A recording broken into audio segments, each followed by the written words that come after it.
여러분 안녕하십니까? 지난 한 주간 남구청에서 있었던 소식을 모아 전해드리는 남구청 소식입니다. 먼저 첫 번째 소식입니다. 장생포 고래문화특구 지정 재연장이 추진됩니다.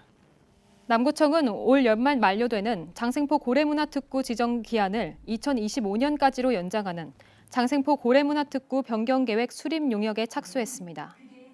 장생포 고래문화특구는 지난 2008년 첫 지정된 이후 두 차례 연장되었으며 이번에도 재연장될 경우 국내 유일의 고래문화특구를 17년간 유지하게 됩니다. 남구청은 기존 특구에 포함되지 않았던 관광수소버스 운영과 장생포 문화창고 등을 추가하는 한편 최근 드라마 인기 등에 힘입어 고래특구를 찾는 사람들이 많은 만큼 문화체험 관광 프로그램을 강화할 계획입니다. 남구청은 지난 29일 장생포 고래로 183번 길 일원에 유명인 등의 문화 콘텐츠를 활용해 장생포 옛길 테마거리를 조성한다고 밝혔습니다.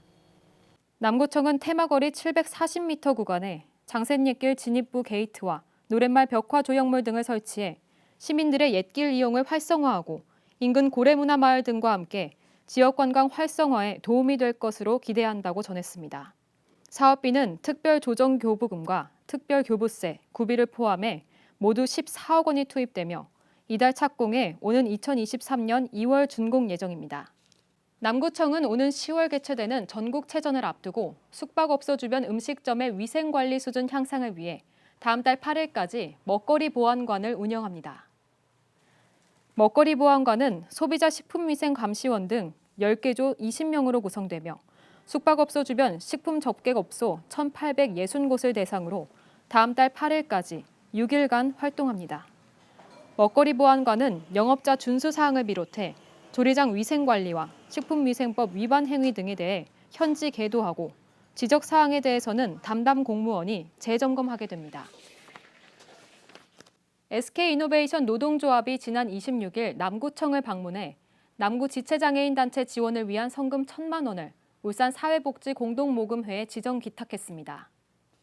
성금 1,000만 원은 SK이노베이션의 노동조합비로 울산 남구지체장애인협회 남구지회에 전달될 예정입니다. 울산 남구는 울산 남구 청소년 상담복지센터 주관으로 지난달 31일 효성약국을 안심약국으로 신규 지정하는 현판식을 진행했습니다. 이로써 남구 지역에 지정된 약국은 기존 6곳에서 6곳이 추가로 지정됨으로써 총 12곳이 됐습니다. 청소년 안심약국은 울산시, 울산약사회, 청소년 상담복지센터가 협력해 가출, 임신, 질병 등 위기 상황에 있는 청소년을 발굴해 보호 및 지원하는 사업입니다. 이어서 간추린 소식입니다. 울산 남구는 지난달 1일에서 12일까지 추석 연휴 환경오염 예방 특별감시를 실시했습니다. 이번 감시는 환경오염 사전 예방을 위해 추석 연휴 전중 2단계로 구분해 주요 하천 및 환경오염 물질 배출 사업장, 악취 발생 우려 지역을 중심으로 실시되었습니다. 울산 남구 일자리 종합센터에선 남구 창업스쿨의 우수 수료생을 대상으로 소규모 컨설팅을 지난달 29일에 진행했습니다. 이날 창업교육은 대면 113명, 비대면 63명으로 총 176명이 참여했고 컨설팅은 8명이 참여하여 총 20회의 컨설팅을 지원받았습니다. 울산 남구 일자리 종합센터는 올 2월부터 창업을 희망하는 분들을 대상으로 온라인 판매, 디지털 마케팅, 메타버스 등 다양한 창업 교육들을 제공해 오고 있으며 참여자들의 열띤 호응 속에 운영되고 있습니다. 이런 호응에 힘입어 출석률 60% 이상 참여자들 중 희망자에 한해 지난달 18일과 23일, 25일 3일간 스마트 스토어 심화과정, 디저트 창업 컨설팅 등을 운영했습니다.